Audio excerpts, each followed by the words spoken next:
It's called Easy Core, sweetie. Look it up.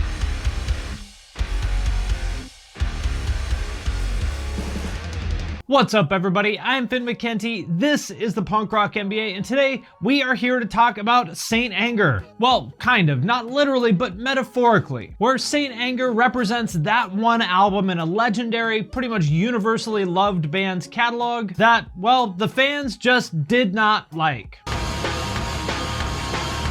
For example, like Suicide Silence's self-titled album, or One More Light by Linkin Park, that album that just nobody likes to the point where it almost becomes like an asterisk on their record. I think we have a new addition to that list because I've gotten a ton of messages from people asking me about my opinion on the new album You're Welcome by A Day to Remember, which kind of looks like it may end up being their Saint Anger. And I'll just be straight up here. I am a huge fan of the band. They're one of my favorite artists of all time, and I will always support them. But I personally don't like this album. But with that said, I 100% support that they went there with this album. I'll be the defense attorney in the trial of A Day to Remember and explain why. Ladies and gentlemen of the jury, my client did nothing wrong. But first, if you haven't, please subscribe and turn on notifications so you don't miss any of my videos. And also, if you haven't, please check out my free email newsletter. I've been making a lot more content lately. No spam, no ads, nothing like that. Just links to all my videos, to my podcast, if I do any like press appearances or interviews or anything like that, as well as links to what I'm reading, watching, and listening to. So if you want to sign up for that, you can do that at the link in the description. And with that out of the way, let's get into it. I want the truth! You can't handle the truth! So first of all, for anybody who's not familiar with the band and might be kind of wondering why there's such a negative reaction to this album, let me just kind of give you a little bit of context. As you know, if you watch my videos, I love pop punk, especially the one particular kind of niche of it,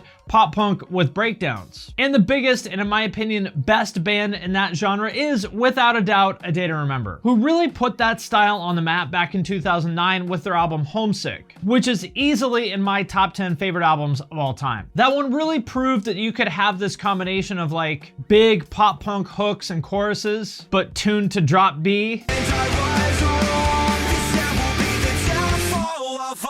And like sprinkled with really fucking heavy metalcore parts and breakdowns. Disrespect your surroundings. It might seem obvious now, but it definitely wasn't back then. And I think the reason why it worked so well for them is because it felt so natural and authentic. Not like these two different styles glued together awkwardly like it did with some of the other bands, where they were like switching gears between one style or the other and they didn't really go together. But with that being said, because this is the album that put them on the map, when you say A Day to Remember, I think that's what comes to mind for most people. Pop punk with breakdowns. And so that brings us to their new album, You're Welcome, which came out a couple weeks ago on Fueled by Ramen. And if people were expecting more pop punk with breakdowns, that is not exactly what they got. With the exception of a couple songs on the album, like Last Chance to Dance, that sound like pretty much classic A Day to Remember. I see you!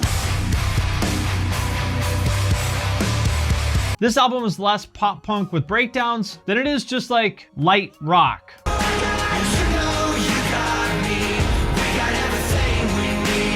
I heard some people say that it sounded like Imagine Dragons, and I was like, well, come on, really? But then I listened to it, and honestly, it kind of does sound like them at times.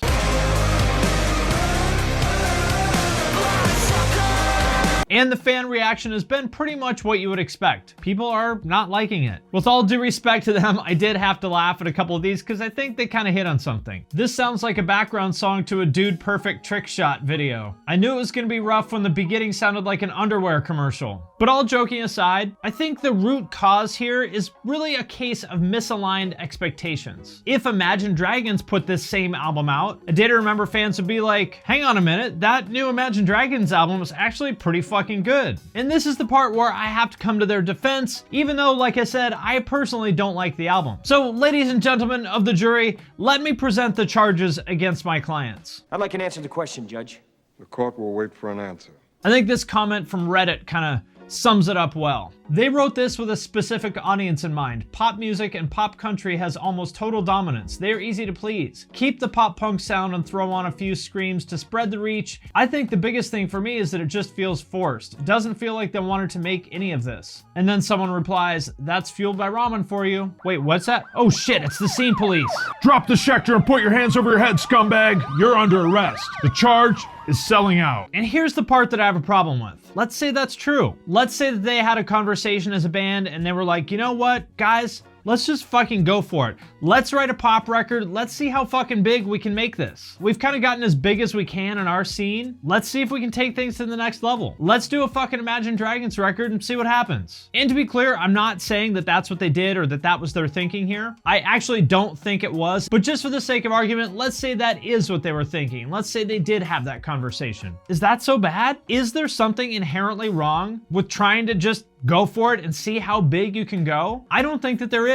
I didn't sell out, son. I bought in. I know that some of you are already kind of bristling at this, so let me just kind of turn it around and think about it in the context of your job and your career. Or actually, I'll use an example from my career. And one of the biggest opportunities that I ever had was I actually worked for Abercrombie & Fitch for 4 years, doing first like t-shirt design and then marketing. You can think what you want about that brand, but having any kind of huge name like that on your resume really does a lot for your career. But through some kind of like personal connections and stuff, I got the chance to interview there, and I said, you know what? Fuck it. Why not? This is back when Abercrombie and Hollister were like the #1 apparel brands in the world, pretty much. I honestly thought I had like a 0% chance of actually getting the job, but much to my surprise, I got the offer letter and I was like, holy shit, I did it. But then when I told my friends about it, instead of being stoked for me, they were like, ugh, can't believe you can work for them. I hate that company. And it's totally fair that they hated the brand. I mean, these are like hardcore kids and graffiti writers and stuff, so of course they're not going to be into Hollister. I totally get that. But the part that bummed me out is I kind of got the sense that I was supposed to like hold myself back and say no to this opportunity that would do a lot for me and my career to meet their expectations of what's cool. I'm not accepting no prep school, Bel Air bred sellout into my fraternity. Like, I should continue to be poor and say no to this job because you don't like Hollister? That doesn't sound right to me. Like, why would you want your friend to say no to an opportunity that would do a lot for them? We shouldn't be holding each other back. We should be encouraging each other, right? And that's kind of how I feel about the narrative around this album. If you don't like it, that's totally fair. Like I said, I don't like it either. But what I don't like so much is this unspoken or sometimes spoken idea that artists should hold themselves back and almost like be afraid of commercial success because that means that they're gonna get called sellouts by their peers and their fans. Especially because 99% of the time when artists do make more accessible music, it's not because they're selling out, it's because that's the music they wanna make. I don't think there's anybody fueled by ramen with like a gun to Jeremy's head telling him what to write. Like I said before, if you actually listen to their music over the years, they've been heading in this direction for a long time. You can kind of see that this is where their heads were at, working with these big time rock producers like David Bendeth and Andy Wallace. So this shouldn't come as a surprise to anybody. And also, they're not the same like 21-year-olds they were when they wrote Homesick. These guys are now in their mid-30s with wives and kids and mortgages and all that kind of stuff, parents that are getting older. They're not thinking about living in a van and some girl dumping them anymore. They're thinking about like getting a good parking spot when they go on a Target run for diapers. And so with their life being in such a different place, is it so hard to believe that they just genuinely, authentically wanted to write an album that happens to sound like it could be in a Target commercial? And also, I would kind of flip this question on its head. Like, wouldn't it actually be selling out to pander to their audience and write another Homesick just because they knew that's what the most vocal segment of their hardcore fan base wanted, instead of taking the creative chances that they wanted to? To me, that would be the dishonest thing to do. I'm running the same race and jumping the same hurdles you are, so why are you tripping me up? You ask me, you're the real sellout.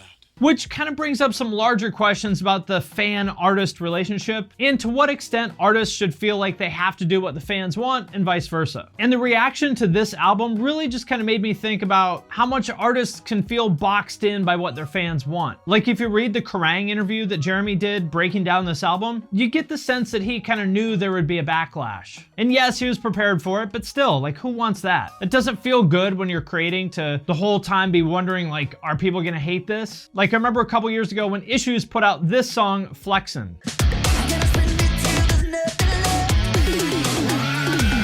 even though to me, it doesn't actually sound that much different from their other stuff, other than maybe having like electronic drums in it. I know that like the day before they put that out, they were super nervous, like expecting people to tear it apart because it wasn't exactly like their last song. And that's what happened. People did tear it apart for that reason. People hated the song, and even though they were expecting it, I know that it kind of fucked with them a little bit. Now, of course, if you put something out into the public, the people have a right to react however they want to react to it. So I'm not saying that like you're not allowed to hate anything or that you should keep your opinion to yourself. I'm just saying that like even if you're in a band the size of A Day to Remember or Issues, you know, you of course have a pretty thick skin, and so you expect this stuff, but still, it's gonna get to you eventually to read the stuff over and over and over. And on the one hand, you could say, fuck those entitled fans, artists should do whatever they want, and fuck the closed-minded fans who can't accept change. But personally, that doesn't really sit right with me either. Yes, fans can maybe be a little bit entitled, but artists expecting fans to like everything they put out is also entitled. At the end of the day, this is a business and music is your product, and nobody is obligated to like your product. The fact that you put out a couple albums years ago that people liked doesn't mean that you're untouchable and that from now on the fans have to just lap up everything you put out, even if it sounds completely different. Think about it in the context of any other product. Like, I have an iPhone and I love it, but if Apple puts out a shitty iPhone next year, I'm not gonna like it anymore, right? I mean, that's how this works. But on the other hand, I also think fans don't want artists to just pander to them and give them more of what they think they want, because that kind of sucks too. Music is art, and we don't want people to just treat it as any other kind of disposable consumer product, I think. You don't want to think about a band you love kind of joylessly grinding out their music, going through the motions and just putting out this product because they think it's what fans want and they've got a job to do. So I don't think that's the right way to look at it either. What I'd like to see is more of a middle ground, where we can support artists creatively and we don't expect them to hold themselves back in terms of their career, but we can also respectfully say, you know what? I'm not into this one. I understand why you went there with this album, but it's not for me. And I know that's hard because sort of by definition, we're emotionally invested in music. The reason that we love it is the same reason that we react so strongly when we don't like it. But I think given all the well-documented problems with mental health in music and the entertainment industry in general, it would be nice to see everyone just chill out a little bit with like the negative feedback. I wasn't even getting excited.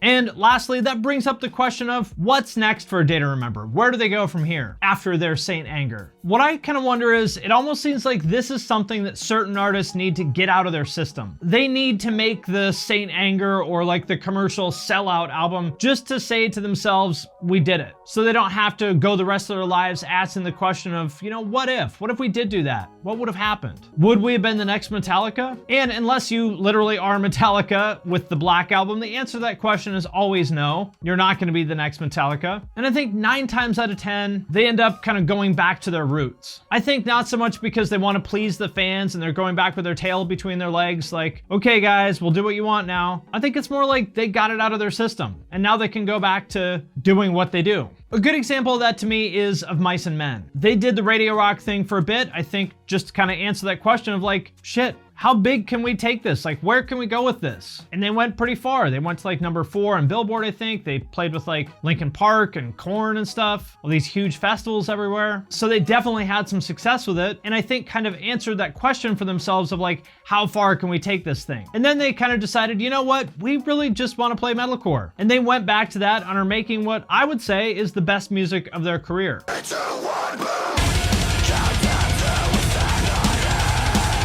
So as to whether A Day to Remember will follow that exact path or not, I don't know. I kind of hope so. I would love to see them do an updated Homesick. I think it's cool that they experimented working with a lot of these big rock producers and stuff like that, but I would really like to see them go back to working with Andrew Wade as a producer, which is who produced, in my opinion, their best material, and I think would do an amazing job of giving us another pop punk with breakdowns record. And speaking of which, if you haven't gotten one of my pop punk with breakdowns shirts, now would be a great time to do that. There's a link to all of that in the description if you want to pick one up. But either way, the bottom line is that although I personally don't like You're Welcome, I support that they took a chance, that they went for it, and they answered that question for themselves of how far can we go with this thing? Because I think we should all be trying to answer that question for ourselves. We should all encourage each other to do that with our careers, art, and lives in general. Not hold ourselves back for the sake of being cool and out of fear of judgment that one of our supposed friends will call us a sellout. And so with that, ladies and gentlemen of the scene jury, jury, I rest my case. A day to remember did nothing wrong. You said we need to stick together, but you don't even know what that means. All right, my friends, that does it for this video. As always, I would love to hear what you think in the comments. What did you think of this album? And what do you think about the larger idea of like holding yourself back from taking chances with your life or your art out of fear of judgment? That's the thing I'm really interested in here. Before I let you go, I wanted to mention a couple things. Number one, sign up for my email newsletter. If you haven't, there's a link to that in the description. And as always, I want to thank everybody who supports us on Patreon, especially those of you who support at the True Cult level or above. It is because we are a sport that we're able to do a lot of things, but especially the podcast. That's how I pay our producer and editor who makes the whole thing happen. Patrons get every podcast a week early. There's a members only private Discord server that's gotten super active. It's a lot of fun. I do patron only Q&As. There's a 20% discount on all my merch. There's a way to have me review your music or video or artwork or podcast or anything else that you want to get my eyes on. So if that sounds cool to you, you can check out the link at the description. And with that, I'm going to sign off for now, but I will see you next time.